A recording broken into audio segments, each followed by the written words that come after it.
Dentro de unos 60 años no quedará más petróleo. A continuación nos quedaremos sin gas. Podremos aguantar con el carbón durante un tiempo. Y después hay una línea muy fina que representa la energía nuclear.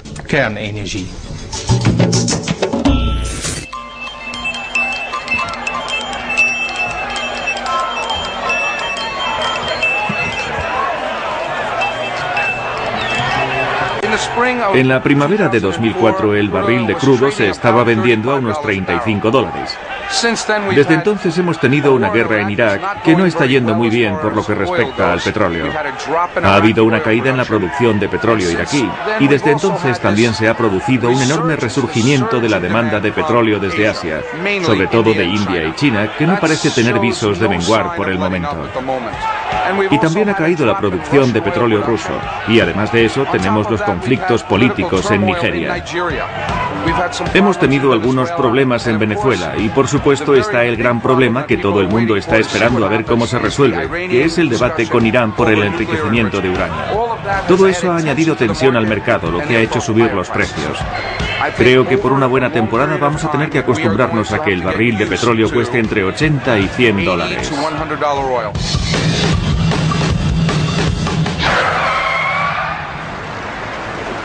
Somos vampiros energéticos, especialmente en este país. Somos el 4% de la población mundial y consumimos más o menos una cuarta parte de la energía de todo el planeta. Aquí sales a la calle y ves montones de familias americanas de clase media conduciendo todoterrenos. ¿Cómo es posible? No podemos seguir viviendo así. Estamos siendo unos estúpidos y unos vampiros. Y por eso, lo que quiero decir es que en este país no entendemos que esta no es una crisis energética como la de nuestros padres. Estamos en un mundo nuevo. Primero estamos en mitad de una guerra contra el terrorismo, enfrentados a personas que están financiadas por nuestra compra de combustible. Estamos financiando a los dos bandos en esta guerra contra el terror, al ejército americano con nuestros impuestos y a Al-Qaeda, a Yihad Islámica, Irán, todas esas terribles obras de beneficencia con nuestra compra de combustible. ¿Eso es ser inteligentes? Segundo, el mundo es plano y 3.000 millones de nuevos consumidores acaban de saltar al campo de juego, todos ellos con el sueño americano o europeo, una casa, un coche, un tostador, un microondas, un frigorífico. Y eso va a crear una demanda que hará subir enormemente los precios del petróleo durante mucho tiempo. Y tercero, como consecuencia del número 2, si no encontramos una alternativa a los combustibles fósiles que producen gases de efecto invernadero, vamos a ahumar, asfixiar, recalentar y quemar este planeta mucho más rápido ahora que el mundo es plano que cuando era redondo. Los europeos también mantenemos a ciertos regímenes en el poder. ¿Es eso lo que queremos realmente? ¿Y qué estamos imponiendo a esos países involuntariamente? Venezuela exporta mucho petróleo, pero muy pocas otras cosas. E importa, bueno, este año vamos a importar 30.000 millones de dólares, el año pasado 25.000 millones de dólares. Por cierto, casi todo del imperio, porque Chávez tiene una retórica muy antiimperialista, pero sus negocios son con el imperio. Le vende el petróleo al imperio y de allá importamos todo, ¿no? Ahora, estas características que conforman lo que se denomina un petroestado, el petroestado es un estado hipertrófico. Todos los países petroleros tienen un enorme estado, y un sector privado débil, todos los negocios pasan a través del Estado, son países muy corrompidos porque los ingresos son muy grandes, los negocios a través del Estado pues inmediatamente segregan corrupción, ¿no? El pago de comisiones, etcétera, pero producen la paradoja de países con ingresos muy altos, o sea, aparentemente muy ricos, pero con pueblos muy pobres, porque si no tienes un aparato productivo capaz de crear empleo, porque el petróleo crea muy poco empleo, el petróleo es una industria muy altamente automatizada, de manera que el aparato productivo interno es débil, con escasa capacidad de creación de empleo.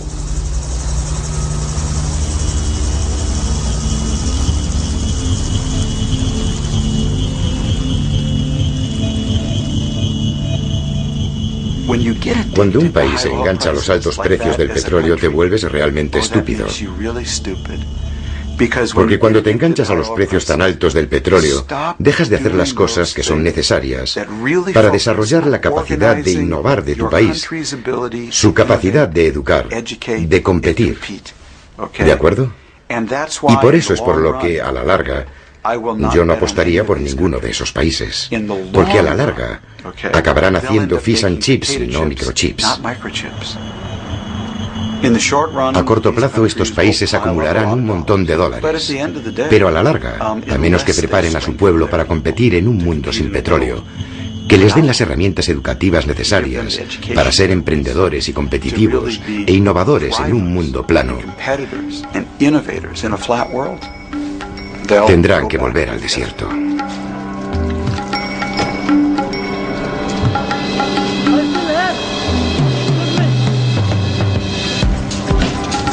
En el desierto, a veces se te ocurre una buena idea. Por ejemplo, mira siempre más allá de la bolsa de petróleo. O piensa más allá de los límites del presente. Los saudíes, los mayores productores de petróleo del mundo, ponen estas ideas en práctica. En Arabia Saudí hace 40 años todos éramos beduinos. Todos éramos pobres, incluidos los reyes. La familia real, hace 40, 50 años, ni siquiera podía permitirse volar a Beirut a pasar las vacaciones en verano. Todo el mundo era pobre. En 40, 50 años, hemos transformado esta sociedad. Usted mismo ha podido comprobarlo. Hemos construido una sociedad tremenda en cuanto a comercio, a desarrollo industrial, a educación, servicios médicos, lo que usted quiera. Lo primero que hemos hecho ha sido concentrarnos en los recursos humanos. Hemos enviado a una media de 10 o 12.000 estudiantes cada año a América y a Europa. Y son ellos los que al volver dirigirán nuestras empresas. Y todos estos negocios que ha visto usted están dirigidos por hombres de élite, jóvenes, bien educados, que han salido de la universidad hace 10 años y ahora son los líderes del sector privado. Arabia Saudí tiene su propia visión del futuro, y es que no queremos depender totalmente del petróleo, a pesar de que el petróleo seguirá ahí.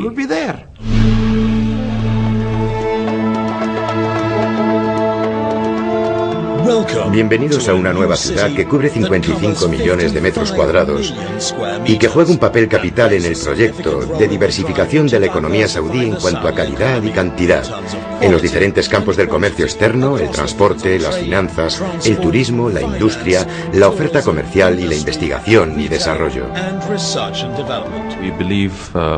Creemos que nuestras reservas de petróleo durarán 140 años, así que eso no nos preocupa. Sin embargo, el mercado del petróleo es muy volátil. Por eso es necesario diversificar la economía y centrarse en otras áreas donde hay un mayor valor añadido. En el corazón de esta nueva ciudad se encuentra la isla financiera. En su centro, 2 torres de 100 pisos ofrecen una impresionante vista de la ciudad que se perfila en el horizonte. La isla financiera permitirá a la economía saudí expandirse económicamente y atraer la inversión de las principales instituciones financieras y bancos del mundo.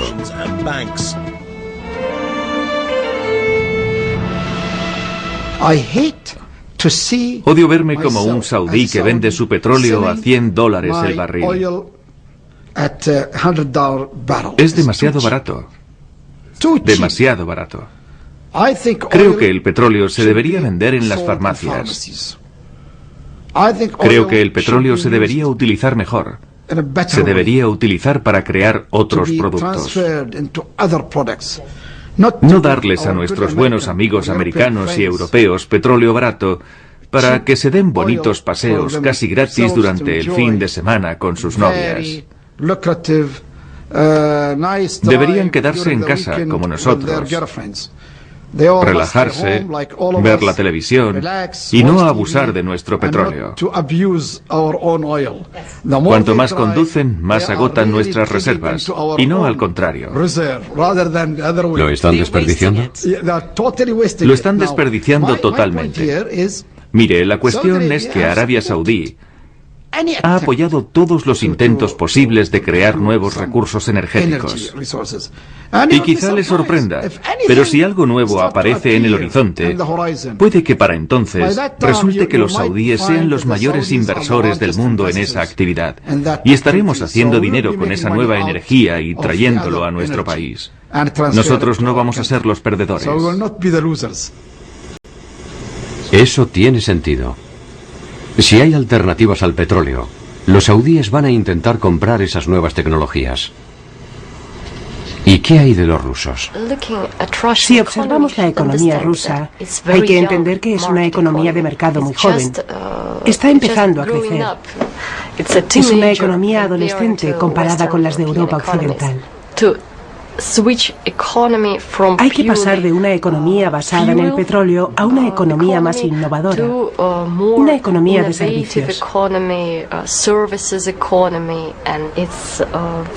Y es muy difícil cambiar el paradigma de la economía cuando hay unos ingresos tan altos por exportación de petróleo.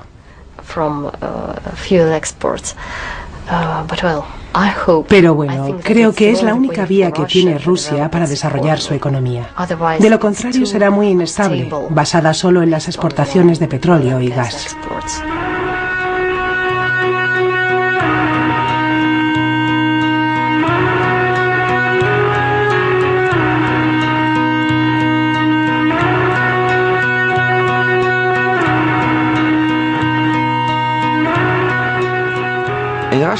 En el caso ruso, el mayor problema es la ausencia de competencia. Por ejemplo, si pensamos en la expansión y la modernización del sudeste asiático, Corea del Sur, Taiwán, Tailandia, Singapur, Malasia, se puede ver que la clave de su éxito fue la cuota de expansión. La cuota de expansión de productos, quizá no de las últimas tecnologías en una primera fase, pero sí en el mercado mundial. Todos estos países invirtieron mucho dinero, y quizá mucho dinero del Estado también, en compañías capaces de competir en el mercado global. Rusia no hace nada en este sentido. La economía rusa es terriblemente ineficaz en el aspecto energético. Por ejemplo, si se compara con otras grandes economías, Japón, Italia, Francia, Alemania. Rusia consume ahora más gas que Japón, Francia, Alemania e Italia juntas, teniendo un Producto Nacional Bruto 12 veces menor que el de esos 4 países juntos. Así que Rusia experimentará una escasez de petróleo y de gas en su propio territorio en los próximos años, a no ser que se busquen nuevos yacimientos de petróleo y de gas. Y no creo que se vayan a encontrar, porque hay una enorme falta de inversión.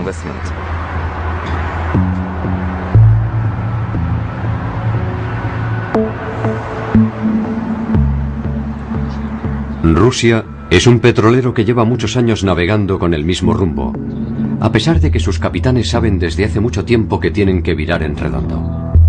Quieren cambiar, pero no pueden. Estas son las personas de las que depende nuestro suministro energético. Tenemos que dejar de depender de ellos. ¿Pero cómo? ¿Y después qué? ¿Y dónde? Últimamente he pasado mucho tiempo viajando por Estados Unidos y puedo dar fe de lo siguiente. Nuestro Congreso está en muerte cerebral. Encefalograma plano. No parece haber el menor rastro de ondas cerebrales. La Casa Blanca. Muerte cerebral. Nada. Ni un ligero temblor por lo que respecta a la cuestión energética. Pero el país está vivo. Se está produciendo una explosión de ideas innovadoras sobre combustibles alternativos, energías alternativas. Una explosión. Tengo una pila de cartas así de alta encima de mi mesa de gente que me dice: ven a ver lo que estoy intentando hacer con energía solar, con viento, con energía nuclear, con hidrógeno, con biocombustibles. Se está produciendo una explosión ahí fuera, porque todavía tenemos, aunque Washington esté muerto, aunque el Congreso esté muerto, aunque la Casa Blanca esté muerta, tenemos un mercado libre flexible. Y está respondiendo.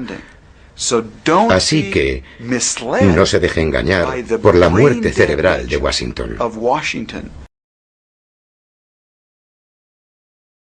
¿Lo ve? Después de 1979 y de aquella subida en los precios del petróleo, ¿qué hicimos en este país? Hubo una gran explosión de conservacionismo e innovación, tanto que redujimos dramáticamente nuestras importaciones de petróleo.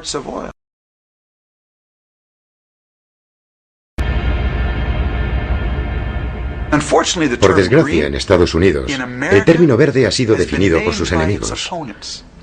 Sí, y lo verde es liberal, es abrazar árboles, es antipatriótico, es afeminado y vagamente francés.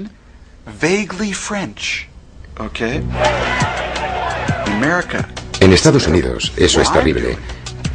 Y lo que hago en mi columna, lo que estoy intentando, es redefinir lo verde como geopolítico, geoestratégico, geoeconómico, patriótico.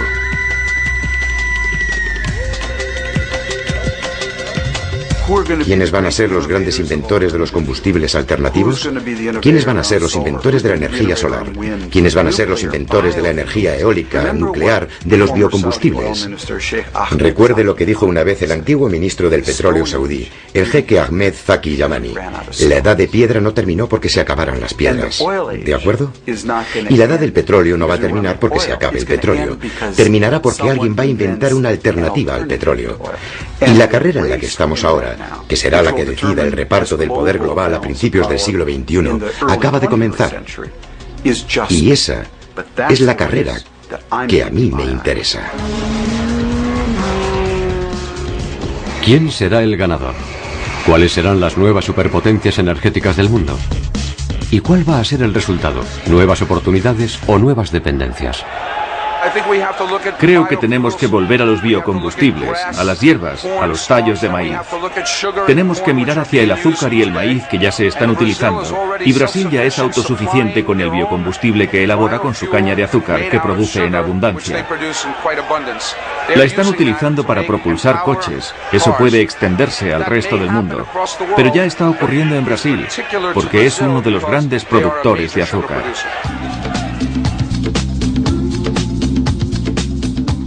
Llene el depósito de azúcar. Alrededor de un 70% de los conductores brasileños ya lo están haciendo. Brasil es el mayor productor de caña de azúcar del mundo y convierten todo ese azúcar en bioetanol. Los brasileños exportan 700 millones de litros de este biocombustible al año y eso les convierte en los mayores exportadores del mundo. Y pronto, este campo se convertirá en un activo medioambiental que cotizará en las bolsas internacionales. El interés por avanzar en la diversificación de fuentes de energía está aumentando sin cesar en India, China, Canadá, Polonia, Tailandia, Colombia, Perú, Paraguay, Sudáfrica, Australia y México. ¿Cultivar nuestro propio combustible? Suena muy bien, pero el bioetanol tiene algunas desventajas. Quemar las partes inutilizables de la caña de azúcar produce una altísima emisión de CO2. Pequeños cultivadores de soja están perdiendo sus tierras. Y en general, ¿quedará tierra suficiente para cultivar nuestra comida? Las noticias de las 2. El precio del pan sigue subiendo. Los cultivadores de trigo aplicarán una subida de 8 a 11 céntimos, según el Centro de Panificadoras Holandesas. El precio del trigo y el centeno ha subido ya un 30%, y se espera que el precio del maíz siga en los valores actuales debido a la escasez.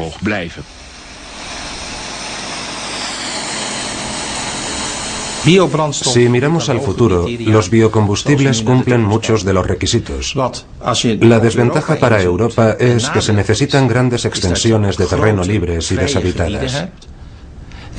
Y esto es difícil en los países de Europa Occidental, muy densamente poblados. Así que para nosotros no es una buena opción. Eso significaría depender de países donde sobran las hectáreas, por así decirlo. De modo que eso no nos haría más independientes. Pero es algo que puede ayudarnos en la transición hacia el futuro. Nos da más tiempo y una energía más limpia mientras trabajamos en una solución real. Por otra parte, supondría una merma en la producción de alimentos de Europa, lo que nos haría dependientes de otros países en ese sentido.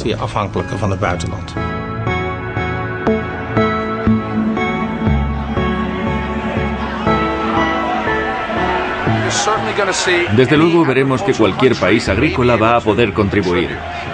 Vamos a ver cómo Canadá produce y contribuye mucho.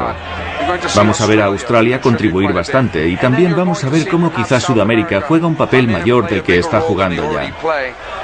Y ya sabemos que África ha tenido un crecimiento tremendo en producción de combustibles fósiles, es decir, petróleo. Pero además también pueden contribuir en el campo de los biocombustibles, dependiendo de cómo influyan el hambre, las lluvias y los diferentes factores medioambientales en el precio.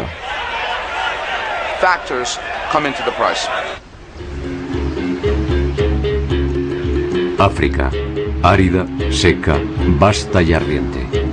Ideal para la planta de la jatropha. Crece en cualquier parte, no es comestible y sus semillas tienen un alto contenido en aceite. Ideal para utilizarlo como biocombustible barato. En Suazilandia, la planta de la jatropha se considera la gran esperanza de África. La realidad de que el mundo está pasando de los combustibles fósiles a las energías renovables creo que va a tener un efecto muy importante. En el caso de Suazilandia, si conseguimos producir nuestro propio combustible a partir de biodiesel, lo cual es posible, eso cambiará el panorama por completo. Así, en lugar de enriquecer a los que producen los combustibles fósiles y nos los venden, quien se enriquezca y prospere será nuestro pueblo. En áreas en las que no había esperanza, está empezando a verla.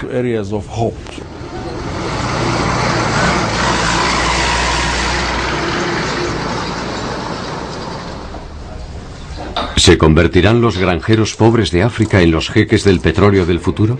Eso está por ver. El gigante energético BP se ha lanzado tras este mercado y los saudíes también han invertido en él.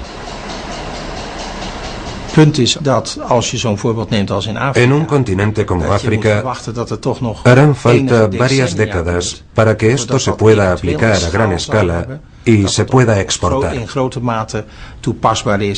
Puede mejorar las condiciones de la población, pero no jugará un papel significativo, al menos durante los próximos 10 o 20 años, en el suministro energético de Occidente y del mundo industrializado, al que pronto pertenecerán grandes países como Rusia, China e India.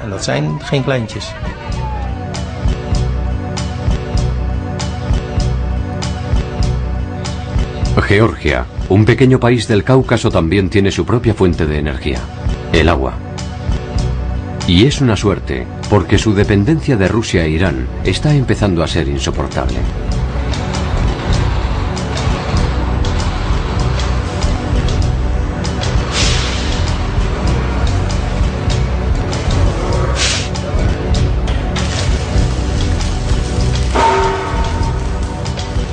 En el aspecto energético, seguimos dándonos cuenta de que, por supuesto, nuestra dependencia energética no puede seguir así, porque crea inestabilidad en cuanto a crecimiento económico del país.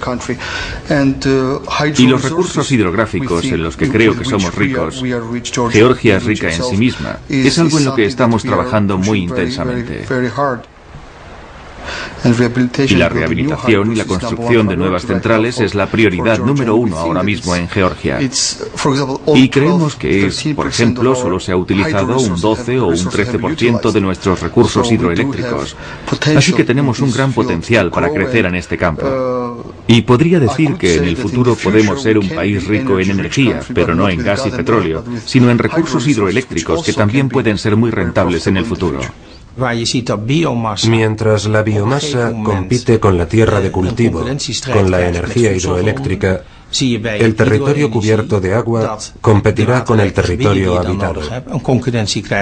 Así que hay unos límites claros a la aplicabilidad de la energía hidroeléctrica en Europa.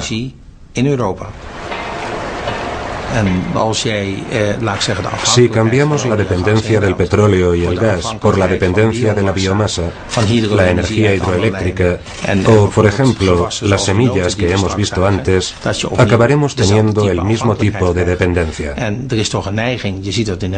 Hay una tendencia creciente en los Estados Unidos y Europa a buscar la autosuficiencia en lo que respecta a la energía por razones políticas, económicas y estratégicas. ¿Y cómo nos mantenemos alejados de las garras de los monopolizadores de energías? Hasta ahora, las alternativas no parecen muy esperanzadoras. ¿No deberíamos replantearnos nuestros reparos a la energía nuclear? La idea de la energía nuclear supone elegir una opción que despierta sentimientos encontrados en muchos países. Tiene sus defensores y sus detractores, pero no hay conclusiones unánimes. En segundo lugar, no hay demasiado uranio en Europa, por lo que una vez más seríamos dependientes, en parte, de los mismos países que en la actualidad.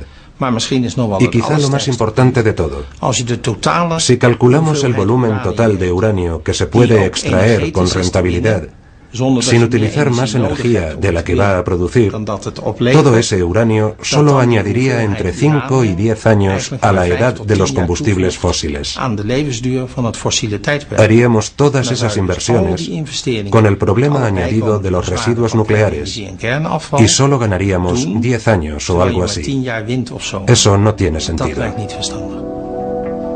Así que tampoco es una solución. ¿Qué nos queda entonces?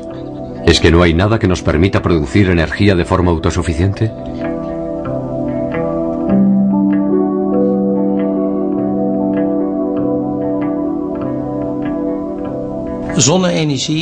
De todas las alternativas posibles, la energía solar es con gran diferencia la mejor.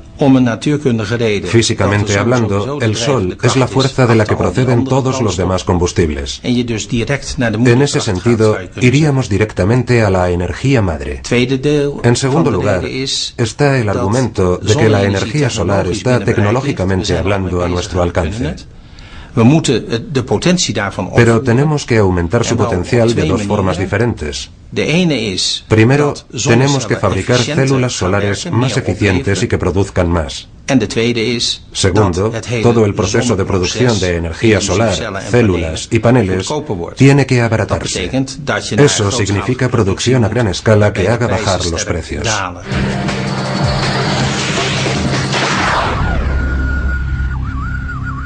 Con una cartera de clientes diversificada y creciente día a día en Europa, Estados Unidos y China, y con una amplia oferta de aplicaciones, Suntech se ha labrado la reputación de ofrecer soluciones solares innovadoras, de gran calidad y bajo coste, demostrando que es una auténtica marca global china. En Suntech, la innovación juega un papel central para hacer realidad nuestra visión de ser una empresa líder de energía global. Xi Zhenrong, científico y hombre de negocios, apareció de repente en la lista Forbes de las 500 personas más ricas del mundo. La salida a bolsa de su compañía produjo 6.500 millones de dólares. Una compañía que fabrica paneles solares. Si le soy sincero, cuando me incorporé a aquel laboratorio de investigación en la Universidad de Nueva Gales del Sur, en Australia, no podía imaginarme que esta tecnología tuviera un futuro comercial. Lo veía como algo muy lejano, que probablemente no ocurriría en nuestra vida. Pero realmente creo que fue en 1995 o 1996 cuando nos dimos cuenta de que este mercado empezaba a funcionar, empezaba a crecer muy rápidamente. Y entonces, bueno, nos dimos cuenta de que podía ser una buena oportunidad para nosotros, para hacer algo. La verdad, creo que empezamos con esto en el momento justo.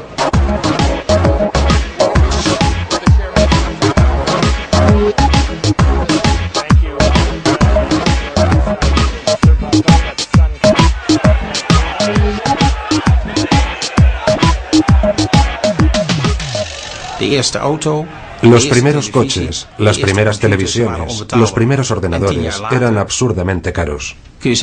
Una década más tarde es de lo más normal cambiarlos cada par de años. Las células y los paneles solares tienen ese mismo potencial. Eso significa que harán falta 20 o 25 años para desarrollar la tecnología, para que la sociedad se sienta cómoda con ella.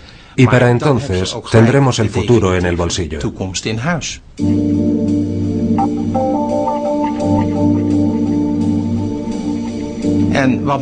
Y lo que no hay que pensar es que entonces vamos a depender de regiones desérticas con mucho sol. La gente piensa incorrectamente que funcionan con calor solar, pero funcionan con luz solar. Se trata de fotones. Y eso significa que habrá menos en Holanda que en España, y que los holandeses tendrán que utilizar el doble de paneles. Pero sigue siendo económicamente viable y todos podremos utilizarlo. Y además distribuye la gestión de la energía. No dependemos todos de una planta. Cada uno tiene su propia planta. Y la energía solar tiene otra cosa muy especial. Nadie va a apropiarse del sol, y eso significa que tenemos una fuente de energía colectiva para todos. Esa es otra forma de verlo. Entonces, ¿usted cree en la energía solar? Es la opción más realista en cuanto a viabilidad, en cuanto a posibilidades de inversión y también en cuanto al plazo de tiempo en que sería aplicable a gran escala.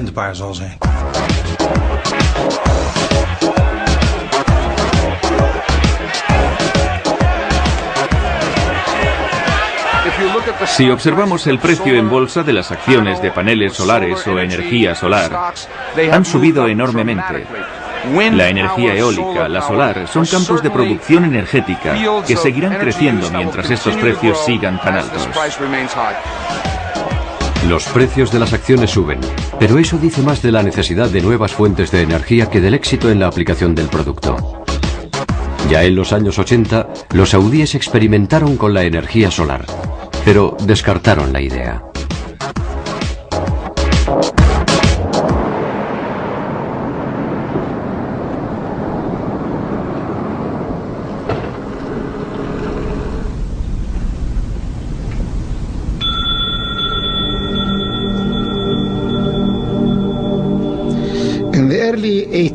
A principios de los 80, se empezó a recomendar a Arabia Saudí que intentara desarrollar el uso de la energía solar. Y en Arabia Saudí probablemente tenemos más superficie, con un sol más fuerte y durante más horas que en cualquier otra parte del mundo. Francamente, en aquella época yo era el responsable de la organización que desarrollaba aquel programa con los franceses. E hicimos aquello para complacer a nuestros socios. No estábamos convencidos de que la energía solar pudiera ser una gran fuente de energía.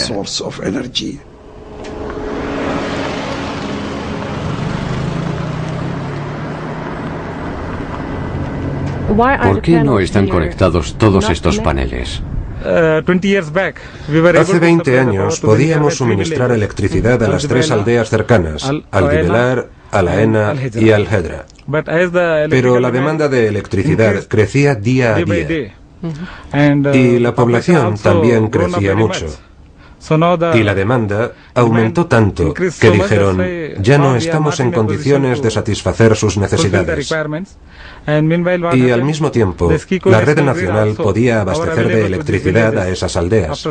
Así que después de unos 10 años, dejamos de suministrar electricidad a las aldeas circundantes. Gastamos allí mucho dinero. Usted ha visitado aquello. Nunca produjo más de 500 o 600 kilovatios.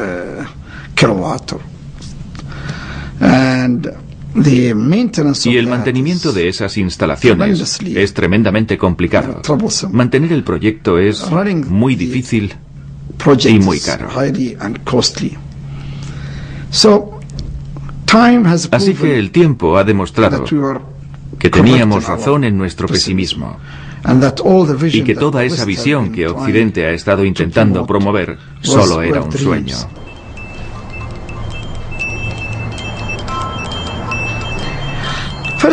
En primer lugar, las necesidades energéticas del mundo son tremendas. Estamos hablando, en cuanto a centrales eléctricas, necesitamos 10.000 megavatios, 20.000 megavatios cada 2 o 3 años. Haría falta todo un desierto para producir 2 megavatios. Segundo, Arabia Saudí gastó miles de millones de dólares para desarrollar su sistema de suministro de petróleo al mundo.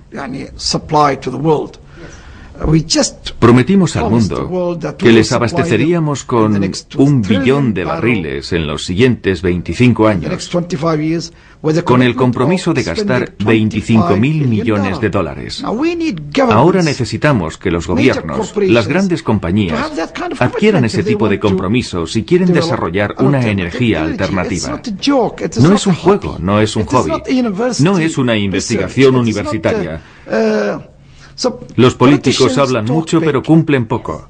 Esa es la historia de la energía solar en los últimos 50 años. ¿Y cree que por eso no ha funcionado? No ha funcionado, y no quiero ser pesimista, pero no creo que vaya a funcionar en los próximos 25 años.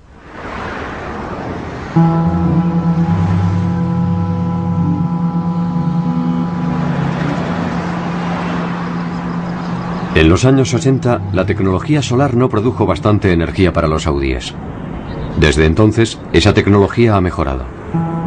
Pero con sus enormes reservas de petróleo y el elevado precio del barril, ¿por qué iban a invertir de nuevo en energía solar?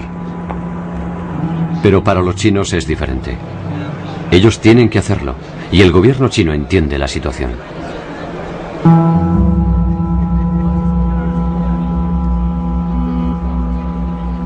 El gobierno chino ha comprendido que el déficit energético limita el crecimiento económico en China.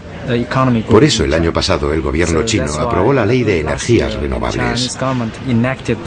Y este año el gobierno central ya ha aprobado una serie de medidas para implementar programas incentivos de biomasa y energía eólica.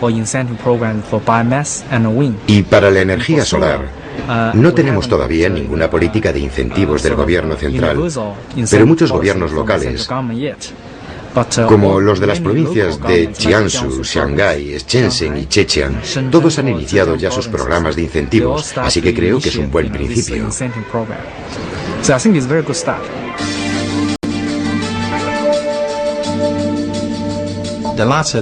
Hasta ahora podemos decir por el ritmo de desarrollo que según las últimas cifras, dentro de 25 años, hacia 2030, un 10% de la energía mundial procederá de las renovables. Eso incluiría la biomasa, así que no es mucho, ya que quedaría un 90% sin resolver. En otras palabras, será demasiado poco en términos absolutos para resolver el problema energético combinado con el problema climático.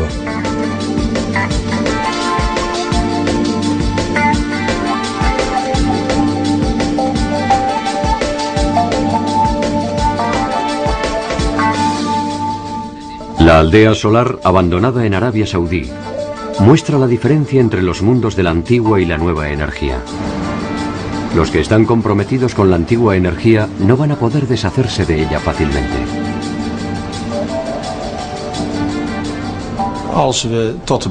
Tenemos que darnos cuenta de que no nos quedan 50 o 100 años para resolver este problema, sino que tenemos que ser plenamente operativos en 20 o 25 años.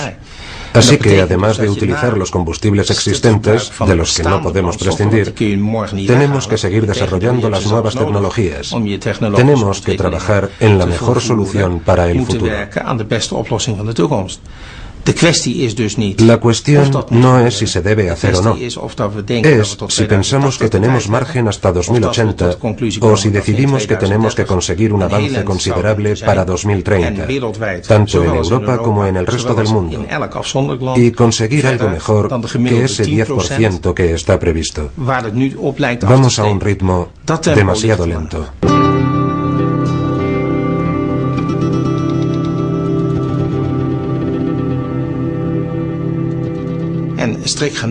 Estrictamente hablando, tenemos que hacer dos cosas para que se produzca el cambio. Una es determinar y analizar claramente cuánto tiempo nos queda y concluir que esto se tiene que hacer en 30 años, no en 60. Una vez que decidamos eso, habrá que tomar decisiones difíciles. Sin la menor duda habrá que tomarlas.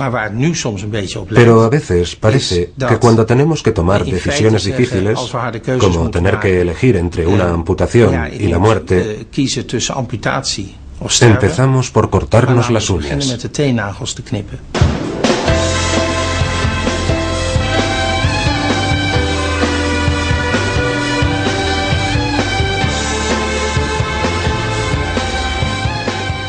La gente que inventó la imprenta no inventó la radio.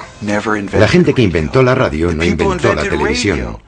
La gente que inventó la televisión no inventó el cable. La gente que inventó el cable no inventó Internet. Y tan seguro como que estoy aquí sentado, la gente que inventará la alternativa a la gasolina y a los combustibles fósiles no van a ser las grandes compañías petrolíferas. Va a ser un chico o una chica en un garaje en California, en Colorado, quizá en Holanda. Pero no va a ser Shell, no va a ser BP, no va a ser Exxon. O podría ser alguien de un país africano o de Oriente Medio. Puede ser, Dios les bendiga. Lo mejor de vivir en un mundo plano es que se puede innovar desde cualquier lugar. El próximo gran avance en bioingeniería podría venir de una chica de 17 años de Gabón que se descarga el genoma humano en el iPod, por ejemplo. Eso es lo maravilloso de un mundo plano. Y el gran descubrimiento energético puede producirse igual. Pero tan seguro como que estoy aquí sentado, le digo que no vendrá de una de esas grandes compañías energéticas. Puede que intenten acabar con él, pero no serán quienes lo posean. El gran descubrimiento